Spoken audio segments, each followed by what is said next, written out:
Setiap orang datang adalah perpaduan antara roh suci dan badan ini. Selama hidup kita banyak sekali terikat kepada pici mauping kita, perangai dan kebiasaan buruk kita. Kalau kita terikat kepada perangai dan kebiasaan buruk kita akan banyak sekali hati khayal kita yang timbul, keinginan yang berlebihan yang timbul. Ketika keinginan yang berlebihan ini timbul, maka roh suci kita tidak akan berperan, dinamakan sesat, tidak terang, uming. Kemudian setelah kita tidak jelas, kita tidak terang, maka kita menjadi terikat atau zizuo. Ketika kita zizuo, kita akan menyebabkan karma-karma buruk, kita akan qixing dongnian, kita akan terus menimbulkan banyak sekali sebab yang tidak ada habis-habisnya. Karenanya itu ketika seseorang bisa menghentikan pici mauping dia sendiri, berarti dia harus mulai dengan mengobservasi setiap timbulnya pikiran dan niat buruknya. Niat keinginannya setiap kali timbul, entah itu baik atau buruk, dia harus bisa mengobservasi, memantaunya. Dan kalau bisa memantaukannya, dia bisa bersikap wajar dan alami, sehingga tidak terikat, tidak masuk ke dalam ke dalam perputaran dari timbulnya keinginan itu. Misalnya kita ingin sesuatu, kita observasi dulu. Keinginan ini pantas nggak? Keinginan ini baik nggak? Kalau tidak baik, kita tidak masuk, keinginan ini harus saya wujudkan. Kemudian kita masuk ke dalamnya dengan pemikiran yang lebih dan terus lebih, itu namanya kita jadi terikat. Setelah terikat, kita akan tidak sadar. Setelah tidak sadar, akan memperbanyak lagi keinginan yang tidak ada habisnya. Lama-lama dilakukan, maka kapasitas kemudahan kita akan habis dengan sendirinya. Karenanya itu kalau bisa menaklukkan diri sendiri disebutnya teguh. Di dunia ini kita menaklukkan diri sendiri artinya adalah kita menyelesaikan karma buruk kita sendiri. Kita tidak menuntut kepada orang lain, tetapi kita menuntut kepada diri kita sendiri. Itu artinya kita mengandalkan keteguhan. Puas hati maka makmur. Puas hati adalah tidak banyak tuntutan, tidak banyak keinginan. Di dunia ini secukupnya saja. Manusia itu punya 10 miliar, itu belum tentu cukup. Tapi ada orang seumur hidupnya belum tentu bisa mendapatkan 10 atau 100 juta. Jadi kehidupan ini apabila kita berpuas hati, maka sebenarnya makmur, tidak kekurangan juga. Tidak berlebihan, tidak kekurangan, itu dinamakan makmur. Walaupun di dunia ini kita punya banyak harta benda, lalu membuat keinginan kita semakin banyak, berarti dikatakan tidak makmur. Karena apa? Tidak ada rasa puas. Kemudian pantang menyerah, itu artinya terarah. Pantang menyerah itu adalah kapasitas dari roh suci kita. Ketika kita sudah memahami diri kita memiliki roh suci, kita tidak boleh berhenti dalam pembinaan kita sampai kita terarah, sampai kita berkapasitas, sampai kita bisa thong. Kita bisa bersabar dengan proses karma kita, pelan-pelan memunculkan kapasitas kearifan kita, polomial tsuhui kita, walaupun baru 10% nggak apa-apa, kemudian 20%, kemudian 30%, biarkan ini terus muncul sampai kemudian kita paham, rupanya dengan kita pantang menyerah maka kita terarah, kita bisa berkapasitas. Kemudian teguh pada tujuan maka akan langgeng. Pada saat ini yang membuat kesesatan di dunia ini adalah ketika hidup tanpa tujuan yang pasti. Karena kalau tujuannya terhadap harta, nama, tahta, itu semua nggak ada pastinya. Kita perjuangkan berapa banyak pun, kita harus tinggalkan untuk orang lain. Tidak ada yang menjadi milik kita yang bisa kita bawa kepada kehidupan berikutnya. Kehidupan berikutnya adalah episode baru. Dan itu tergantung apalagi yang kita dapat pada kehidupan lampau, kehidupan sekarang, kehidupan lalu belum tentu kita bisa mendapatkannya. Jadi kalau sudah bisa mendapatkan tujuan yang tidak berubah, barulah disebut langgeng. Tujuan yang tidak berubah hanyalah satu, yaitu roh suci kita, pencapaian kebudahan kita. Pencapaian kebudahan kita ini, kapasitas kebudahan kita harus kita capai pada kehidupan sekarang. Barulah bisa langgeng. Barulah kita bisa tidak lagi-lagi harus lahir mati dan lahir mati. Seperti apa yang dikatakan bahwa sebagian orang berpikir bahwa Lao Tien dan beliau tetap punya ikrar untuk mau datang ke dunia ini. Beliau pun memang mengatakan demikian. Setelah kehidupan kali ini, beliau akan mengupayakan lagi datang ke dunia ini. Itu adalah datang dari hati welasasi beliau. Tapi dengan kapasitas yang sudah sempurna dari Lao Tien dan beliau, datang ke dunia ini cuman kayak mampir, kayak main-main. Kita coba bayangkan satu kehidupan beliau, itu berkapasitas itu nggak akan berubah. Jadi datang ke dunia ini juga nggak akan sesat sampai kemana. Dan memang perlindungan dari langit juga luar biasa. Beliau sendiri pun tekadnya tidak tergoyahkan. Jadi datang seperti Buddha bilang, walaupun saya datang beribu kali ke dunia ini, sepertinya saya tidak datang dan tidak pergi. Kenapa dikatakan demikian? Karena tidak berubah, karena kapasitasnya memang sudah ada. Bagi beliau itu boleh mengucapkan seperti itu, karena sudah langgeng. Tetapi bagi yang belum mencapai bahkan tingkat arahat, itu harus berusaha dengan sungguh-sungguh. Karena apa? Kalau belum mencapai, kita mengatakan ya sudah, biarkan saya datang ke dunia ini, kalau pembinaan saya tidak sempurna, biarkan saya datang lagi nanti pada kehidupan yang akan datang. Itu berarti otomatis kita datang karena dorongan karma. Kalau kita datang dengan dorongan karma, otomatis kapasitasnya tidak akan sebesar Lao Tien dan beliau datang lagi. Jadi memang tidak bisa dibandingkan, kecuali kalau saat kehidupan sekarang pembinaan kita sempurna, kemudian kita punya tujuan untuk datang lagi untuk melaksanakan pelintasan. Karenanya itu Lao Mu supaya menyampaikan kepada kita, janganlah kita di dunia ini diliputi oleh hawa kotor, 7 perangai dan 6 nafsu. Karena semesta raya ini dalam keadaan yang sangat-sangat rawan dan sangat berbahaya. Tampilkan diri sejati kita, rubah kesedihan menjadi ketentraman. Sadarilah bahwa sudah saatnya kita untuk kembali ke asal kita. Dunia ini diibaratkan seperti penggoreng yang dengan api besar yang lagi mendidih minyaknya, yang siap mendidih, dan kita siap diterjunkan ke dalamnya. Jadi dikatakan bukan tempat yang aman pada saat ini. Kemudian hakikat karma di dunia ini tidak bisa dirubah oleh kita. Apa yang sudah menjadi takdir dan apa yang sudah harus kita terima, harus kita ikhlaskan. Kalau tidak demikian, kita harus memulai lagi dari awal. Mungkin malah memperparah keadaan. Kita tidak punya hak untuk merubah, tidak punya kekuatan untuk merubah seseorang, orang lain, karena dia diikat oleh karma dia sendiri. Tetapi kita hanya punya kesempatan untuk merubah diri kita. Demikianlah kita dengan sesama kita tidak boleh tidak berlapang dada, tidak berlapang hati. Kalau setiap saat kita menyatakan perang dengan orang lain, ada orang yang memang suka terus-terusan menabuh genderang perang karena merasa dirinya benar, maka dia harus siap-siap menderita. Dia siap-siap susah. Karena otomatis secara alami semuanya akan yang tidak baik akan balik lagi ke dia. Berarti dia menjalankan takdir buruknya sendiri, tidak menghentikannya. Tetapi apabila kita bisa menghentikannya dengan menghentikan hati kita, melapangkan hati kita, selalu berpikir ke arah yang leluasa, maka kita tidak akan terjerat.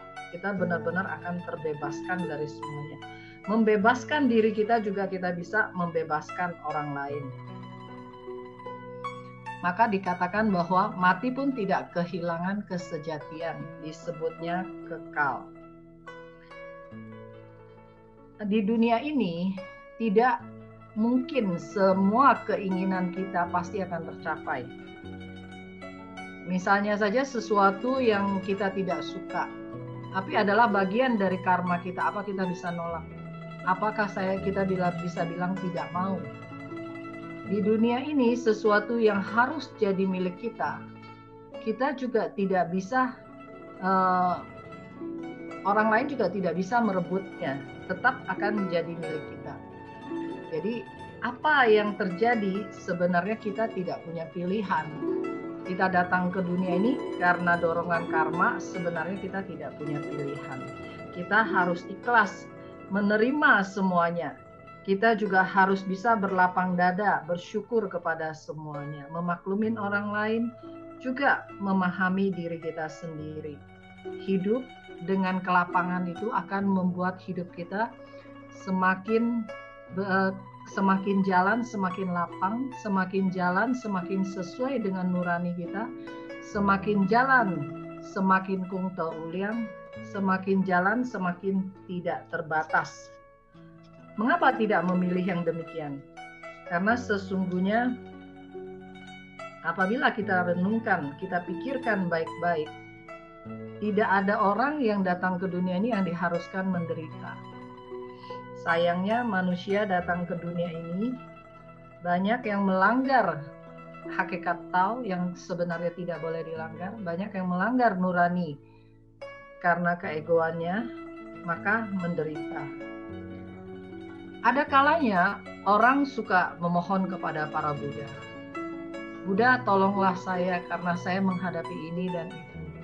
Buddha, tolong bantu saya karena ini itu. Tetapi Buddha sendiri pun tidak pernah melanggar hakikat kehidupan ini. Buddha sendiri pun sangat berhati-hati. Buddha memahami bahwa hakikat sejati itu adalah tuntunan bagi kita, adalah merupakan kapasitas sejati kita yang harus kita hargai. Karenanya itu Buddha tidak sembarangan dalam perilaku dan sikapnya. Bisa berleluasa, bisa menghormati hakikat nuraninya sendiri. Lalu kita memohon kepada Buddha. Maka Buddha apakah harus membantu kita dan melanggar hakikat Tao? Tentunya tidak. Tentunya tidak demikian. Kadang kita lupa bahwa sesungguhnya bukan Buddha yang bisa menyelesaikan masalah kita. Yang bisa menyelesaikan masalah adalah Buddha di dalam diri kita. Yang bisa menetral seluruh karma, seluruh penderitaan dari hidup kita, itu adalah polo miao tsuhui kita, kearifan kita sendiri. Yang bisa membuat kita mencapai nirwana pun sebenarnya adalah diri kita sendiri. Bukan Buddha, juga bukan segala yang kita yakini secara sepihak. Para bijaksana yang Hoshe hormati, kita tahu bahwa contoh suri teladan bagi kita itu sangat banyak sekali. Yaitu kita lihat banyak sekali para pembina, para suci sepanjang kehidupan di dunia ini, juga sepanjang yang kita tahu, itu fokus kepada Tao, fokus kepada diri sejati sehingga menjadi kekal. Contoh yang kita kenal adalah mungkin Lao Tien dan kita, atau banyak lagi senior-senior dari pembabar pancaran putih.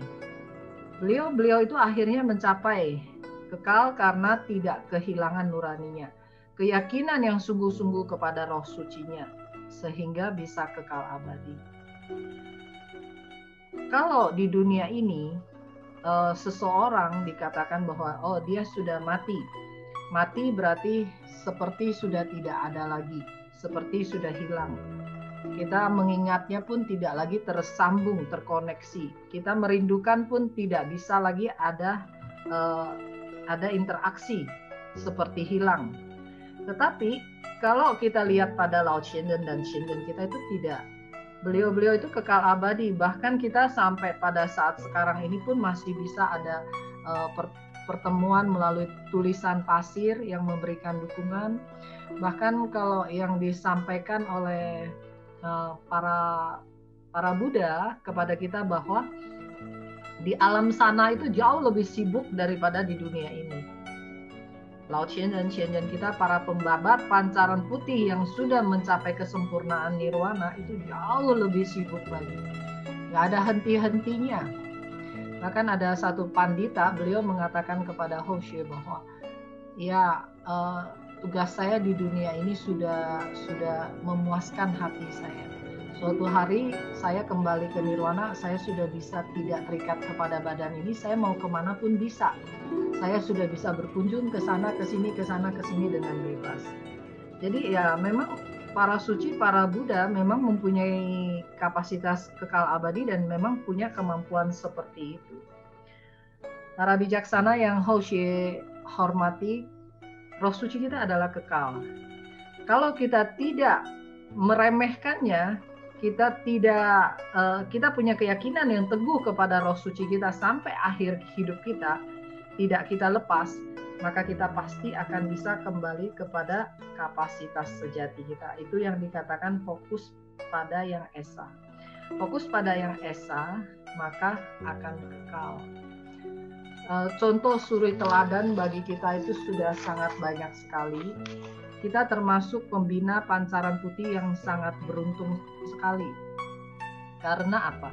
Karena para guru suci, para pembabar di depan itu yang mempertaruhkan nyawa, mempertaruhkan kehidupan, memberikan contoh melalui seluruh rintangan, pantang menyerah, mengorbankan seluruh kehidupannya, sampai kepada saat sekarang ini kita dapat membina diri dalam keteduhan, dalam ketenangan, dalam kehidupan kita sehari-hari dengan sangat nyaman.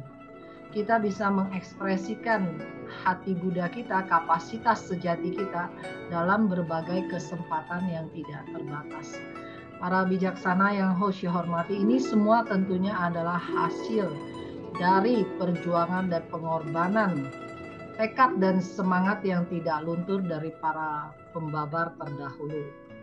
Karenanya itu kita yang mendapat keberuntungan yang demikian besarnya, tidaklah pantas bagi kita untuk menyia-nyiakannya. Para bijaksana yang Hoshe hormati, di dunia ini walaupun sudah mendapatkan Tao yang sejati, apabila pembinaannya tidak sempurna, maka tetap harus ke neraka. Apalagi kalau melakukan kejahatan dan karma-karma yang buruk. Walaupun mungkin karena balance stabil dari perbuatan baiknya, misalnya di dunia ini amalnya besar, tetapi kembali ke nirwana pun tidak mendapatkan kapasitas yang besar. Jadi kalau Hoshe, mohon maaf, ada salah satu kisah yang disampaikan oleh para senior kepada Hoshe. Ada satu orang pandita. Pandita ini beliau itu mendapatkan gelar Liao Liao Taxian. Liao Liao Taxian ini beliau artinya adalah impas-impasan. Jadi beliau itu pada semasa hidup, singkat ceritanya, beliau ini adalah seorang pandita berpendidikan. Suami beliau ini adalah pejabat, tapi beliau itu sangat tulus membabarkan ketuhanan kemana-mana, mempunyai banyak pengikut, tapi arogansi dan kesombongan beliau juga sangat tinggi. Sampai kepada guru pengajak penanggungnya sendiri pun tidak ada rasa hormat. Sampai kepada sesepuh pun kurang rasa hormatnya. Sehingga di dunia itu hanya merasa dirinya yang paling harus dituruti, paling benar. Jadi pada saat beliau meninggal dunia, banyak sekali umat-umat yang penasaran memohon kepada Lao Shen dan beliau apakah bisa mengikat jodoh dengan beliau. Karena banyak yang pengen tahu, pengen membuktikan bahwa benar gak yang seperti ini bisa mencapai nirwana? Apakah benar Tetapi kalau nggak bisa, penjelasannya seperti apa? Sehingga Lao Qianzhen satu masa tidak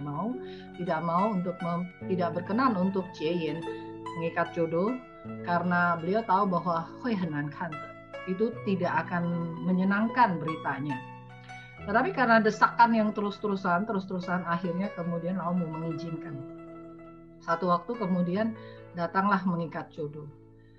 Beliau datang mengikat jodoh, beliau menyampaikan semua penyesalan yang luar biasa dan menyebut dirinya mendapat gelar Liao Liao Taxian, dewa yang tidak punya pahala, impas.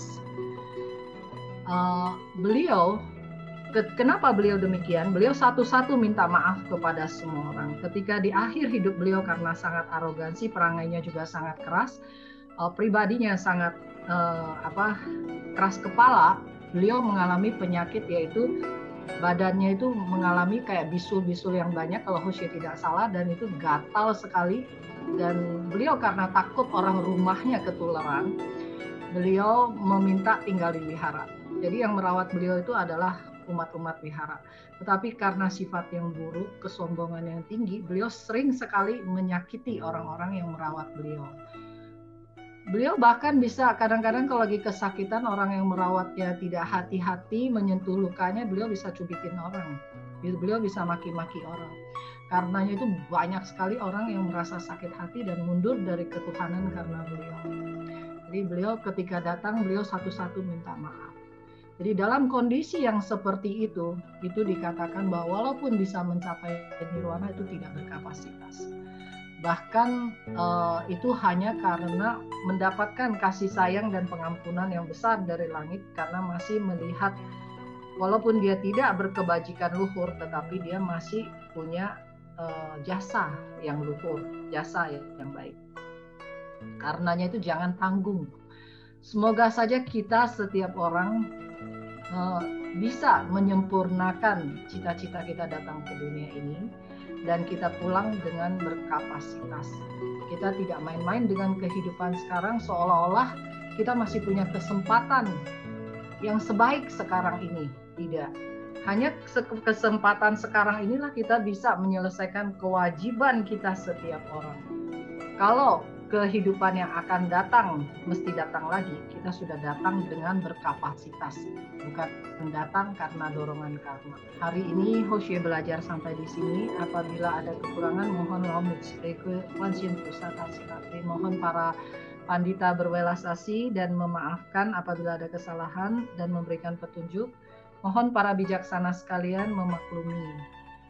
谢谢各位浅浅。